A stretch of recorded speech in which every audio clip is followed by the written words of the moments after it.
Hello everyone, today is 28th of May, now it's 11 o'clock in the morning Moscow time.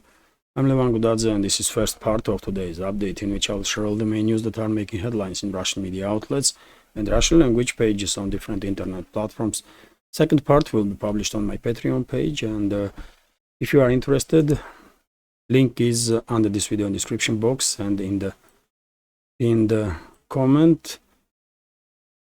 And well, that's been said, let's talk about news now, and I will skip map because there was no reports about some crucial changes on the line of contact. And first news is about main topic, I believe, of the modern days, which is possible final showdown between NATO and Russia over the Ukrainian crisis and over this extremely deteriorating relationships between the sides. TASS news agencies report here about Parliamentary Assembly of NATO, which approved basically initiative to give Ukrainian side, formerly Ukrainian side, in reality to NATO, permission to strike deep inside Russian territory in internationally recognized borders before 2014, with the long-range weapon systems that have been introduced to the battlefield by NATO already. This is, of course, a British Storm Shadow missile, cruise missile, French Scalp EG cruise missile, US ATACMS long-range missile, and dozens of different type of long-range drones that Kiev regime is receiving from NATO member states. Well, if you remember, I was saying for a long time that at some point, because of this constant escalation from Western ruling class, at some point Moscow may find itself in a situation when Russian leadership will see no any other option but to use extreme force. And well, I guess Moscow is already in that situation. Or will be in that situation in next several days, maximum weeks, when NATO will start launching long-range weapons towards deep inside Russian, to target Russia, deep inside Russian territory, in a range of about 500 kilometers, if not more. Of course, at this point, it seems absolutely inevitable that Western ruling class, Western elites are determined to start targeting Russia in internationally recognized borders with these long-range weapon systems. And it is also obvious that Moscow will have no option but to retaliate. Question is, how will Moscow retaliate? With conventional weapons or with non-conventional weapons also, just in Ukrainian territory or elsewhere also? As it was said by Russian Foreign Ministry when warning was given to UK's ambassador, for example, exactly on this topic, that if UK will start launching its missiles deep inside Russian territory, Moscow will retaliate. And I believe French ambassador, that was also summoned a few weeks ago by Russian Foreign Ministry, received exactly the similar warning, possibly US also. So we are clearly entering this extremely dangerous path when the next level of escalation is practically inevitable at this point, because possibly all of us will agree that Western ruling class has no reverse gear. They will not de-escalate. They will just not de-escalate until they will be forced to stop. And exactly on this topic, by the way, RIA Novosti's report that EU is also now in discussions about strikes deep inside Russian territory. Defense ministers of the EU member states will conduct talks, and already are in talks, to approve basically initiative of the Jens Stoltenberg, recent initiative of the Secretary General of NATO, to authorize strikes deep inside the Russian territory, once again in internationally recognized borders. Otherwise, and when I say that, I mean before 2014, because new regions of the Russian Federation not yet been recognized as a part of Russia by majority of the countries in this world, although by Russian constitution, according to Russian constitution. And for us, Russian constitution is a main law.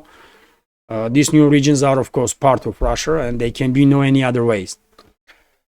But well, to go back to topic, it is yet again, it is at this point just matter of days, maximum weeks, and we will enter this extremely dangerous road of escalation. It seems inevitable, absolutely inevitable, and it's already happening, by the way, one may argue, because for example, this morning I shared this information on my Telegram channel that formally Ukrainian regime, Kiev regime, but in reality NATO, of course, because all long-range strikes with Western weapon systems are conducted by NATO military personnel that is deployed unofficially in Ukraine. So NATO have once again attempted to strike Russian nuclear early warning radars, this time using NATO-supplied weapons in an effort to target Voronezh DM radar station, which is over the horizon detection radar station, significant part of Russian nuclear deterrence. A British Portuguese takeover AR-3 drone was deployed. One of these drones was shot down over the Armavir in the Krasnodar region. Krasnodar region is of course historical part of Russian Federation, way before US as a state was created. So no these discussions there. It's Russian territory recognized even by West. And this is the drone, by the way, that was shot down, intercepted, easily recognized as this British Portuguese drone. Of course, it was operated by British military personnel. This is video of this drone before it was intercepted, and that's how it looks, this drone. And the British Defense Ministry even brag about deliveries of these long-range drones into Ukraine. So yes, as I said, possibly we already are on that path, by the way, of extreme escalation, because many military experts here in Russia are arguing that strikes on Russian over-the-horizon detection radars, which is a part of early warning system or Russian nuclear deterrence, these strikes can be interpreted as an act of war, and I guess you would not be surprised to see in Russian segment of internet even calls to conduct retaliatory strikes already, right now, or preemptive strikes to deter Western ruling class from launching more and more weapons deep inside Russian territory. Of course, no one knows for sure, with the exception of very few people in Moscow, what is going to be next step from Russian Federation. But it seems like, in my personal understanding, Moscow is already in that situation that I was predicting, when most likely Russian leadership sees no any other way out but to use some extreme force to deter Western ruling class from further escalation. Extremely dangerous times, by the way. And question is, of course, it is legit question to ask, why NATO is targeting Russian early warning systems? Is NATO is preparing to conduct nuclear strikes on Russia? It's a legit question, by the way, and we have an answer. We have an answer on this question, which is that yes, NATO is conducting exercises right now on strikes on Russian Federation with the nukes. And this was said by Army General, head of border guard service here in Russia, which is part of FSB, Vladimir Kuleshov. So current Army General is saying openly, directly, that NATO is conducting drills to strike Russia with nuclear weapons, and this is happening while Russia's early warning radar systems have been targeted by NATO. Formally by Kyiv regime, but in reality we all know that it's NATO. So, I mean, if this is not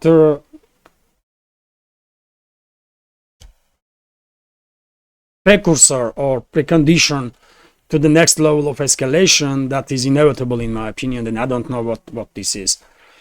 Extremely dangerous times, by the way. Extremely dangerous times. I remind you that, as I just mentioned, British and French ambassadors recently were summoned, and they given warnings that Moscow will retaliate in Ukraine and elsewhere on assets of UK and France if British and French weapons, long-range weapon systems, will be used to strike deep inside Russian territory. And I guess US also received similar warning.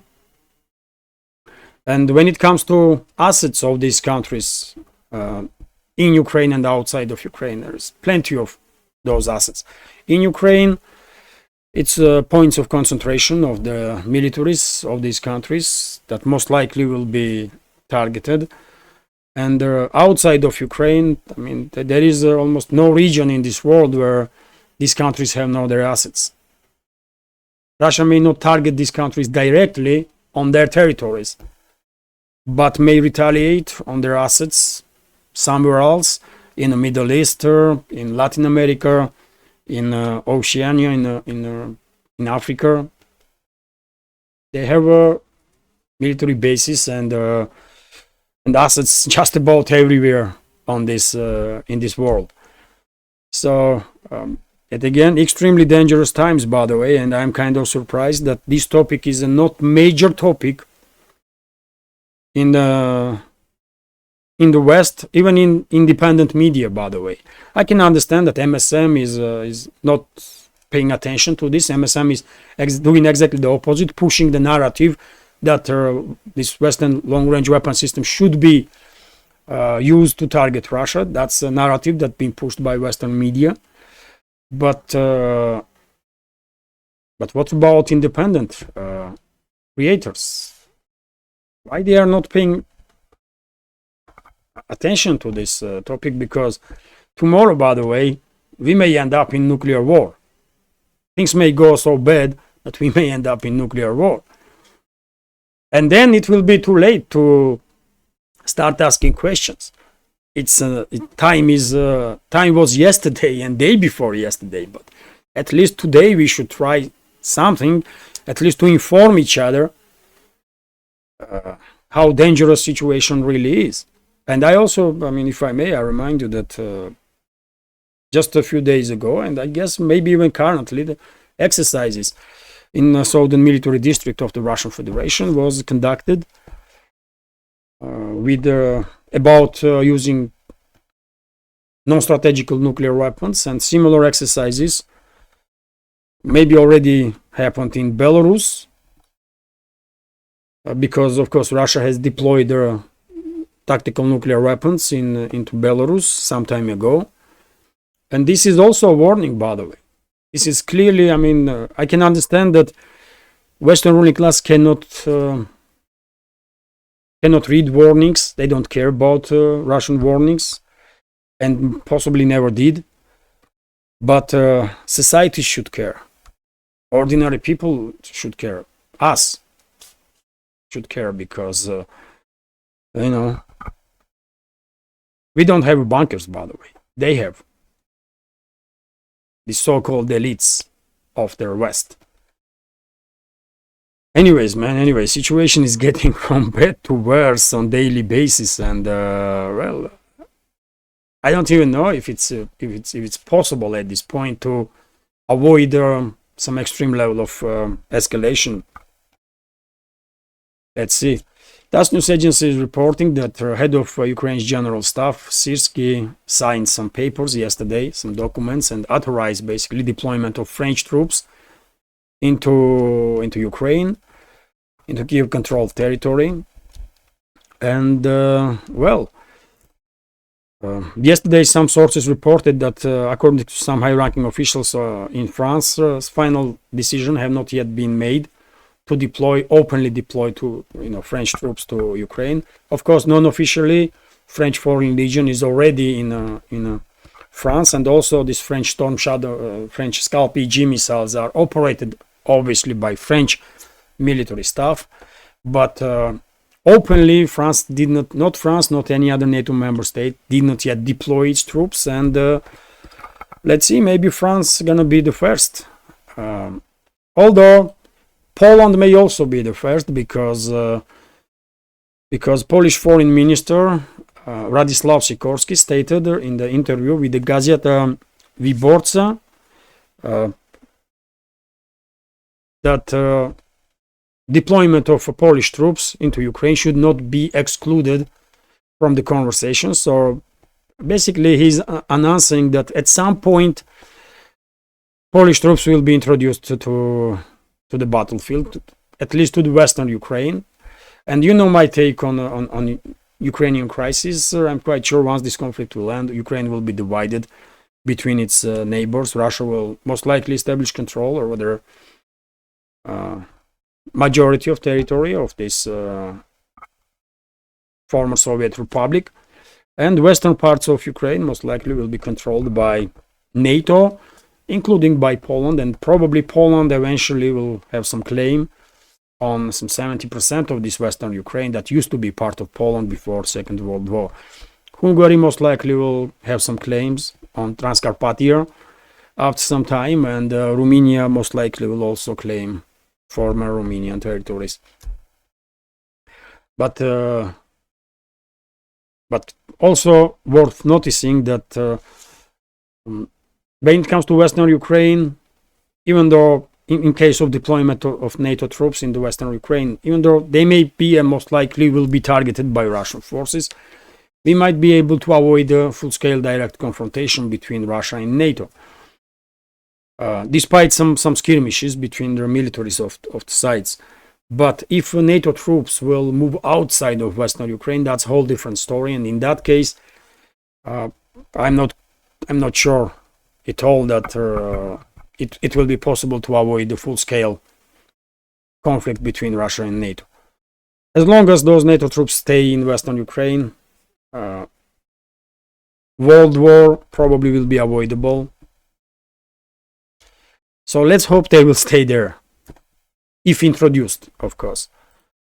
Let's continue. And by the way, some people in the West, some high-ranking officials in the West are starting to freak out from this constant escalation of their from the Western ruling class against Russia. And Foreign Minister of Italy was quite critical of some initiatives from Stoltenberg, from France, from UK, about strikes deep inside Russian territory with Western weapons and deployment of the Western troops. And now we have a statement from Italian Deputy Prime Minister. Italian Deputy Prime Minister Matteo Salvini has called NATO Secretary General Jens Stoltenberg a dangerous gentleman. Well, how kind of him to call Stoltenberg gentleman, but okay, that's a different topic. Deputy Prime Minister of Italy calling dangerous Jens Stoltenberg for his proposal to allow Kiev to strike targets in Russia with the Western weapons. Such a move could lead to a World War III, Salvini has warned. So yes, by the way, that's what exactly might happen. And that's why I believe this topic should be #1 topic in the world right now, to somehow at least try to inform as many people as possible, so that maybe we will have then chance to influence Western ruling class before it's not too late. to de-escalate. Otherwise, yet again, by the way, in my reading of the big picture, I see Moscow already in this corner when probably Russian leadership will find it extremely difficult to see any other option or way out but to use extreme force. And the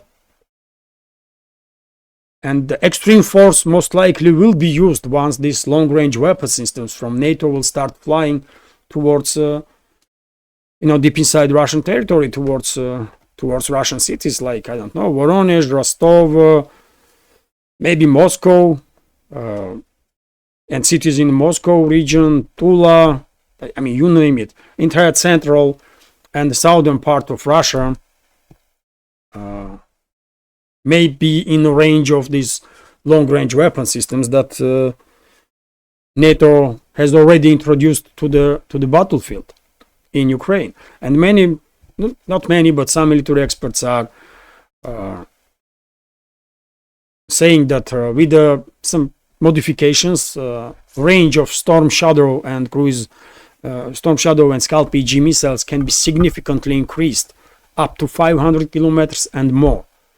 It depends on altitude from which these missiles are launched and some technical moments that I don't know. I'm no military expert, isn't it? I did not build those missiles. But military experts are saying that it is possible to increase range of those missiles significantly, and possibly same can be done with ATACMS, or maybe US will deliver longer range missiles to use them against Russia. In any way, situation is getting, as I said, from bad to worse every single day, by the way. And I don't know, we may wake up one day and world is in fire. And what you gonna do then? Nothing. It's just too late to do anything. Just try to save your family and friends, and world will be finished if things go down in a way that even Deputy Prime Minister of Italy is considering possibility World War III. Then of course, everything is finished for humanity. TASS news agencies report that, when it comes to constant escalation against Russia, every other day we have more and more reports about this, and Belgium again is escalating with Moscow. Now we have statement from head of foreign minister of this kingdom, Aja Labib, who said that, I don't know, this is a female or male, but this foreign minister is claiming that before 2028, Kyiv regime will receive 30 F-16s from Belgium. Okay. If they will be Ukraine on the political map for 2028, I doubt that. RT is reporting that, high-ranking Georgian official, by the way, openly is claiming that Western ruling class basically were demanding from Georgia, Georgian army to be deployed, Georgian troops to be deployed into Ukraine to fight Russia, and also Georgia to become second front against Russia. More and more high-ranking officials in Georgia are becoming more and more open about pressure that they are experiencing from the Western ruling class. So let's go through this news. Georgia has been repeatedly pushed into a conflict with Russia, with certain friends, in quotes, and foes urging Tbilisi to impose sanctions on the country, on Russia, and even to deploy troops to Ukraine. The president of the Speaker of the Georgian Parliament, by the way, I don't know why the word president is used here. Speaker of the Georgian Parliament, Chalu Papuashvili, has stated, speaking to reporters on Monday, the House Speaker said that the country has been repeatedly bombarded with such demands, both in public and in private. Certain friends and foes have been pushing us into this so that we would send fighters to Ukraine, which would have directly meant war with Russia. he explained. And by the way, of course, there were many instances when even openly, publicly, some high-ranking officials in Ukraine and in the West were talking about Georgia escalating with Russia. They did not care about Georgian citizens, their safety and security. And well, I will say Georgia is kind of lucky that they have government that they have right now that is at least trying its best to protect society in Georgia, to protect statehood of the country, because of course if in other circumstances, if official police will listen to these recommendations of their collective West to open second front against Russia, well, we all understand how devastating that would be for Georgia.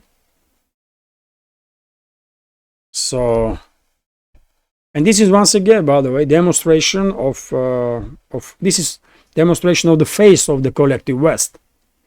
So every other country in this world, by the way, that thinks that the Western ruling class is their friends and they care about them, I mean, they should think twice while choosing friends, because just look at the Georgia, by the way.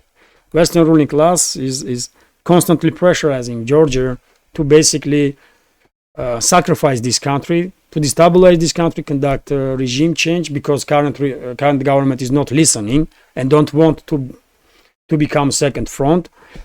And after regime change, West wants to put in power some puppets that will do whatever they are told to do, and they will sacrifice Georgia without even blinking, by the way. They will sacrifice everybody in Georgia for geopolitical agenda that Western ruling elites have. So, by the way, if you think you have friends, if you think Western ruling elites are your friends, then you are in trouble. You are in trouble, because they are not friends, man. RT is reporting that Ukrainian theater, by the way, is closed because almost all male workers have been drafted. Well, we all know that Kiev regime is experiencing severe shortages when it comes to manpower, and well, that's a situation. Another information that highlights this situation: a drama theater in the Ukrainian city of Chernigov is being forced to shut down after the local military conscription center called up almost all of its male staff members. Their troops theater's leader has complained. So that's a reality, by the way, on the ground. These people voted for Zelensky. They supported Zelensky, and they will pay now very heavy price for this catastrophic mistake. And maybe some of those people were even jumping on Maidan and applauding that coup d'etat that happened under orders of the Western ruling class. And this is price that they're gonna pay now. Extremely heavy price. Unfortunate reality, by the way. Every action has consequences. And Ukrainian society, unfortunately, did nothing in general to prevent this extreme Russophobes, Nazis, criminals, terrorists to gain power. In many cases, those criminals were even largely supported by society, and well, they may regret this now, but it's too late, isn't it? For hundreds of thousands of drafted Ukrainian citizens that have already lost their lives, definitely it is too late. Vzгляд newspaper is reporting, and who knows, by the way, how many more citizens of Ukraine will be sacrificed by collective West and their puppets in Kyiv regime before this conflict will end. Who knows how many of those people still be sacrificed? Thousands, tens of thousands, maybe, if not hundreds of thousands. In Belarus, according to Vzгляд newspaper, in Belarus, and the question is, I mean, why they are obeying orders, by the way? Can they organize? Can they organize and I don't know, man, call their family members on the front line to go back to their families with weapons to protect them? Can they revolt? I'm wondering. I mean, Ukrainian society was quite happy during this Maidan. They were jumping around and, you know, praising West, and they had enough energy to do it in the winter, in the freezing cold, and now they have no energy, they have no incentive to oppose current regime, to get united and do something about these criminals before all of them are sacrificed.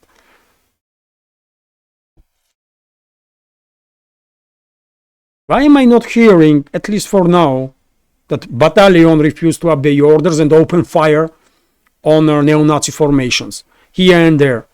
Why this is not happening?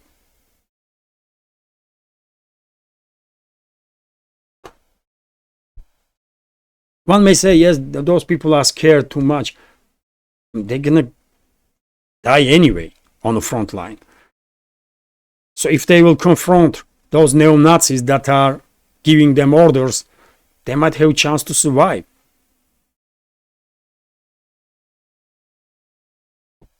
I don't know, man. If I was citizen of Ukraine, I will certainly, and I get mobilized, I will certainly take my weapon, take action against those neo-Nazis. That's what I will do. I will find people that have a similar understanding of the situation. I will unite with those people and I will take action against a criminal regime that is destroying Ukraine from within under orders of the West. That's what I would do. But I don't know, man. Me is me. Those people, like from theater, what they gonna do on the front line? They will die in the very first battle. They will be sacrificed by collective West in an instant, and they will die in the very first battle. That's what's gonna happen to them.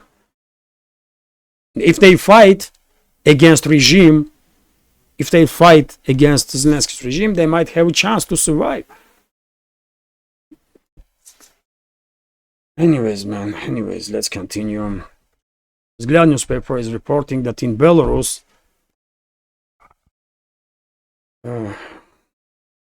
combined exercises began of Russian and Belarusian forces, and in these exercises, air defense systems will participate, Air Force will participate, so it's some large-scale exercises. Both sides are preparing, by the way, to repel any possible aggression from the NATO, and well, we are getting on daily basis closer and closer to that point when they will be necessary forced to use force to deter Western ruling class.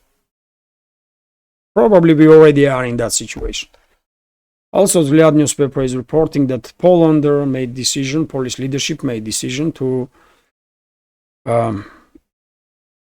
block basically Russian diplomats, rights of the Russian diplomats to move freely in the country, and from now on, with the exception of ambassador of Russia, no other Russian diplomat or member of the staff of embassy will have a right to move out of capital region of the Poland. Okay, Russia will retaliate in the same manner, I guess. Polish embassy staff will be prohibited to leave Moscow. But question is, what is the point to keep embassy? I mean, to keep diplomatic relationships with Poland at this point? I mean, or with Baltic states, or with UK, with US, with France. Some backdoor means of communication will still in the place even if Russia will cut diplomatic ties with the states. So why we are spending tens of millions of dollars on those embassies, to maintain embassies, and for everything that goes into it? Why? I don't know. Are they in prison, by the way? Now, Russian embassy staff, are they in prison in Poland? They don't have enough, even free movement. So what the hell, man? Well, some may argue that, I mean, diplomatic relationships should be maintained. Okay, but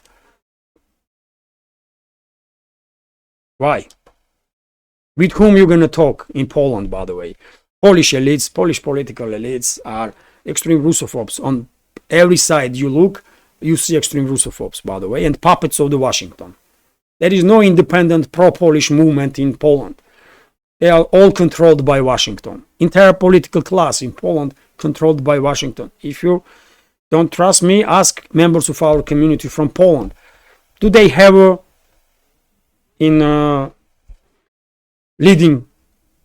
among leading political parties really independent political party or politician? Of course they don't. Same goes for Baltic states, by the way. Same.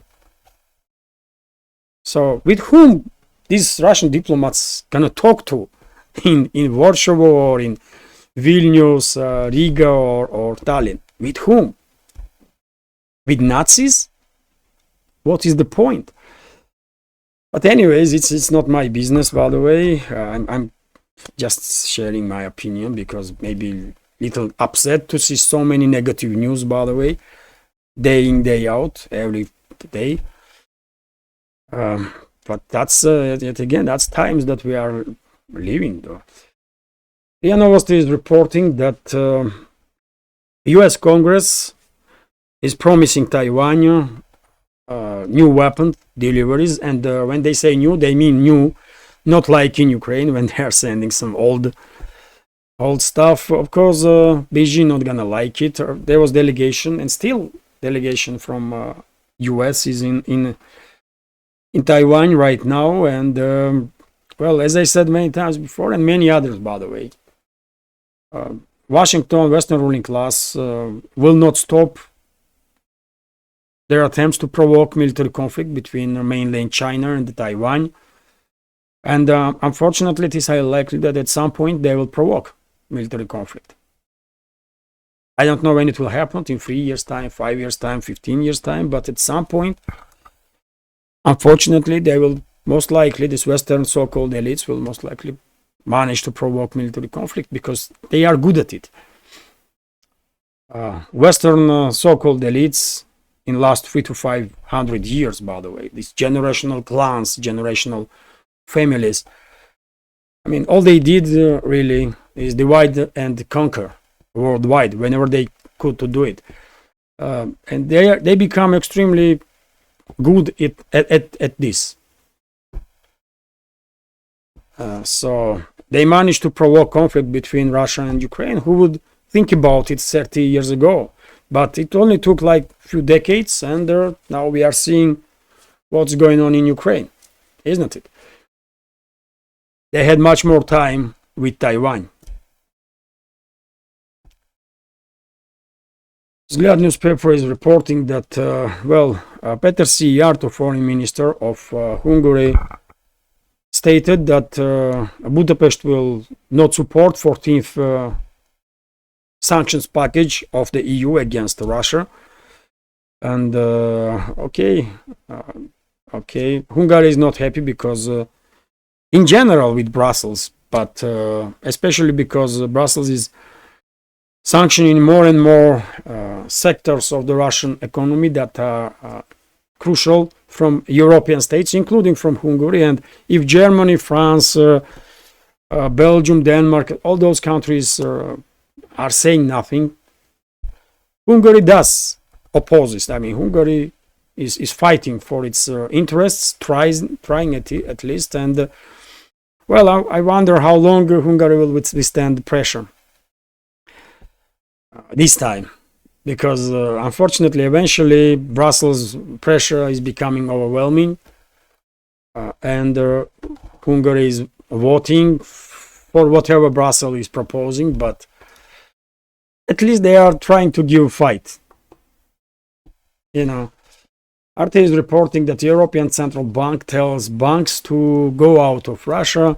A senior official in the European Central Bank has urged Italian banks with operations in Russia to pull out, aimed the threat of harsher US sanctions on Moscow or the conflict in Ukraine. Italy's UniCredit currently has the second largest exposure to the Russian market among EU-based banks after Austria's Raiffeisen Bank International. Another lender, Intesa San Paolo, is working to dispose of its business in the country. Well, eventually, of course, all these Western banks will be forced to get out from Russia. They will lose on these billions and billions. They will be forced to probably, call off some stuff. They will pay less in the budget of their countries as taxes. But, well, that's what is happening when ideology comes first. And, what are you going to do about it, man? Nothing. RBK news agency is reporting that, Turkey is a little bit different story. West is, of course, trying to pressure Turkey also, and sometimes quite successfully. But despite all that pressure, Turkey's government, Turkish leadership is intent to create additional lines of transactions between the businesses of two countries, additional ways, so that businesses will continue to develop in all crucial directions, being tourism, being some services, being trade. So Ankara Ankara don't cares about Brussels and Washington's recommendations. They know perfectly well that the economy of Turkey is already in deep trouble, and if they start losing good working relationships with the countries that collective West is not in favor of, then maybe West should ask Turkey to kill itself, to commit suicide then, because that's what in many cases that's what these orders from the collective West means for many countries and all those sanctions. Even in the West itself, by the way, just take a look at the Germany, man. It's a shadow of itself. Current modern Germany is a shadow of itself like 10, 15, 20 years ago. And this is just the beginning. This is just the beginning. And finally, by the way, the University's report, finally, for this first part of today's update, as I reported earlier, Russian president was with a 2-day visit in Uzbekistan, former Soviet Republic, and a strategic partner of the Russian Federation. And during this visit, contracts were signed by businesses of two countries on $20 billion, by the way. Quite significant and successful visit, I will say. Many topics were discussed in terms of bilateral relations, of course, some topics of international meaning. And one of the key points, of course, is that Russia will most likely build nuclear power station in Uzbekistan. And it's a big deal. I mentioned this possibility earlier, and that's exactly what is going to happen, most likely. Main point is Uzbekistani government to keep its country safe and stable, because they all see if they will play around the Western ruling class with them, most likely will happen exactly the same that is happening with Armenia and with Georgia right now, also former Soviet republics. So, as I said, man, you stay away from Western ruling class as much as you can. That's the only way to be relatively safe. And by the way, this is it for this. Well, I was hoping update would be short, but anyways, hopefully you'll find it informative, interesting, and useful. And if so, please click that like button and leave some commentary just about anything, any topic. This is the only way we can deal with the algorithm to reach wide audience. And well, if you like this channel, and if you can support my work, then you can do it with the small donations through PayPal, Boosty, or by subscribing to my Patreon page. All the links are under this video in the description box and in the pinned comment. This is it for now. Have a great day and take care. I will record now second part for Patreon, and it's gonna be also packed with the news, by the way. So yes, this is it for now. Have a great day. Bye for now.